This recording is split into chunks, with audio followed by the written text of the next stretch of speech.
Hi hello అండి, అందరికీ నమస్కారం అండి. ఫ్రెండ్స్, మనకి ఇప్పుడిప్పుడే ఏపీలోనే మెగా డిఎస్సి అభ్యర్థులకు సంబంధించిన మరొక ముఖ్యమైన అప్డేట్ అయితే రావడం జరిగిందండి. అయితే ఇందుకు సంబంధించిన పూర్తి వివరాలు అయితే మన వీడియోలో తెలుసుకుందామండి. వీడియో మాత్రం ఎక్కడా స్కిప్ చేయకుండా చూడండి ఫ్రెండ్స్, అప్పుడే మనకి పూర్తి సమాచారం అయితే తెలుస్తుంది. ఇక లేట్ చేయకుండా వివరాల్లోకి వెళ్ళిపోదాము.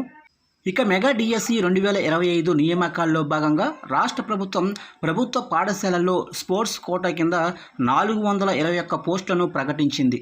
ఈ ఎంపిక కేవలం స్పోర్ట్స్ మెరిట్ ఆధారంగా ఉంటుంది. ఎటువంటి రాత పరీక్ష నిర్వహించబడదు. సీనియర్ స్పోర్ట్స్ డిపార్ట్మెంట్ ద్వారా సర్టిఫికేషన్ అర్హతను నిర్ణయిస్తుంది. ఇక విజయవాడలోనే ఐజీఎంజీ స్టేడియంలోనే స్పోర్ట్స్ అథారిటీ ఆఫ్ ఆంధ్రప్రదేశ్ ప్రధాన కార్యాలయంలో రవాణా, క్రీడలు, యువజన వ్యవహారాల మంత్రి మండిపల్లి రాంప్రసాద్ రెడ్డి బుధవారం నోటిఫికేషన్ విడుదల చేశారు.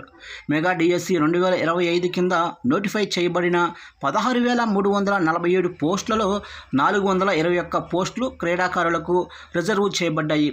ఇక వీటిలో 333 ప్రభుత్వ, జెడ్పీ, ఎంపీపీ పాఠశాలలు, మిగిలినవి మున్సిపల్, గిరిజన సంక్షేమం, రెసిడెన్షియల్ మరియు మోడల్ పాఠశాలల్లో ఉన్నాయి. అర్హత కలిగిన అభ్యర్థులు మే 2 నుండి మే 31 వరకు ఆన్లైన్లో దరఖాస్తు అయితే చేసుకోవచ్చు.